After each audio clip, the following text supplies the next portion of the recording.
adventures. I'm here with Do It Right AK. Big shout out to Long Windy Road. He's let me use his Smith & Wesson CSX. This thing is an anomaly. It's a Micro 9, but it's hammer fired, which is really cool. It reminds me of a SIG, but as he pointed out, it's like a 1911 too with that trigger. But just the fact that they're making guns like this in 2022, I think is great. I wish they would do more things like this, but it's got a really fat, swelled handle. There's no other Micro 9 that's similar to this, except maybe some of the Kimbers. But like I said, we've got some hollow points, defensive ammo. We're going to see how it shoots.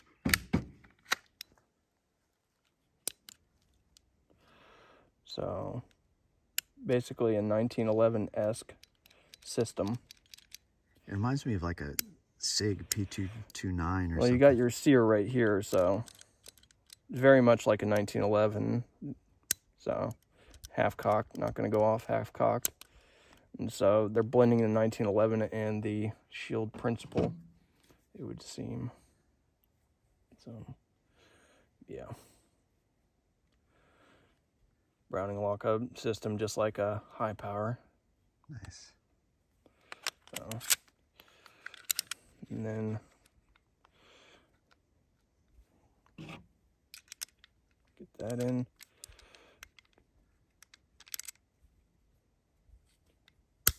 And push up and push this up, and while you're pushing in, and there you go.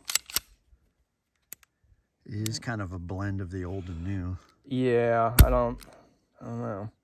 It's interesting, but trying to do something new, because all I brought was fancy carry ammo. So we'll shoot some fancy carry ammo. I got some HSTs and some gold dot. We'll shoot through it. What do you think? It's a gold dot, right? This is an extreme. Oh, okay. Yeah. All right. 290? 236 or the... Yeah, I think it was a 238. The 9mm. Yeah, the old... It really reminds me of a SIG. Yeah. It's like they brought it back because people did love it. Uh-huh. But it just had some issues. So, you're definitely not going to get hammer bite with this, but this safety is just... Gets in the way a little? Well, it only gets in the way here when you're actually getting a tall, like a competent grip, and you're gripping the gun. It can kind of pinch a little bit here. Okay. Right in here. But also it's so unobtrusive that you got to really slide with the gun. It's not organic or not intuitive like the 1911 where you just barely sweep. But it is pretty gentle on taking it off, but a little firm putting it on, at least on this specific gun. That trigger is just... That trigger is just outrageous. Wow, that...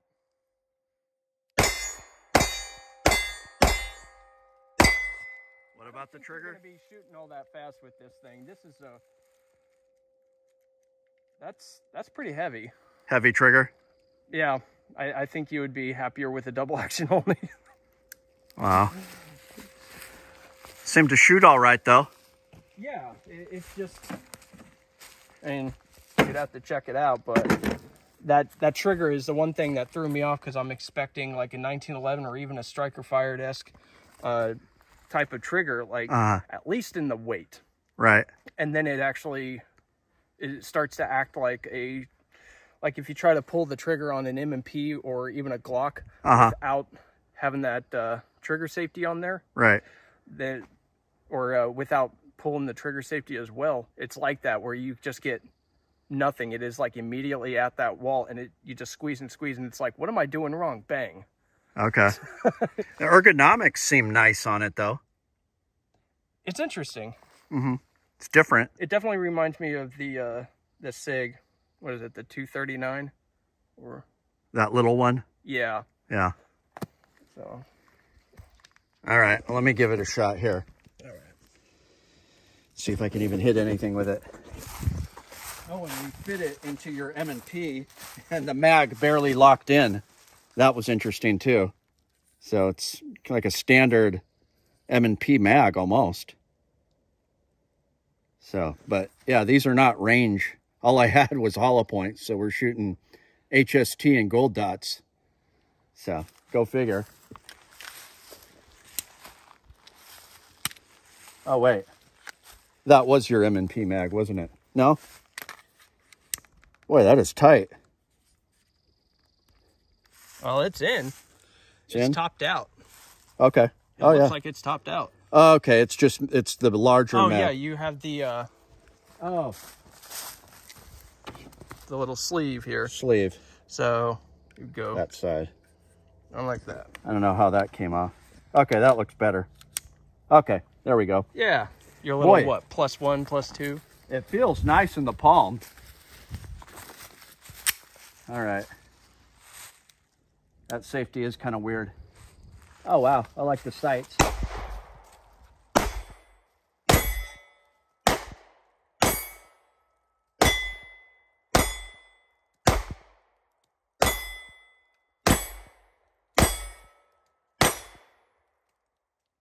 About 60% of my shots. It's about standard for Chuke, but... So, how about that trigger?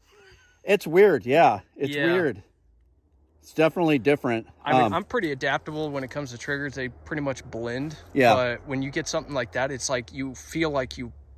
Just before the shot breaks, you're like, okay, I failed to actually pull the safety in order to get the... You failed to pull the little safety dingus. Because that's what it feels like. Because there's no squish. There's no anything. It's weird. Yeah. Yeah, it was throwing me off. It even with that hot ammo, though, it wasn't very snappy. No. That surprised me. No, not at all. Handles recoil well. So, I don't know. I would like one. What do you think? Thumbs up? I mean, if that's your type of thing, this little hybrid type pistol, like, wouldn't be so bad. Yeah, I just don't like the safety either. But yeah, I'm sure there's solutions to that. Mm-hmm. But it's something you would have to train with if you want to have something like this. That's very 1911-esque. Mm-hmm. It's not a bad option. Yeah, it's kind of like the M&P Shield meets the 1911. Absolutely, very ergonomic with this handle too. Yeah. So, all right, pretty sweet. My name is Chuke. I like to trade my guns just for fun, but now I have none. Oh, look, get shot by a bear, but I don't care. I got a 10mm.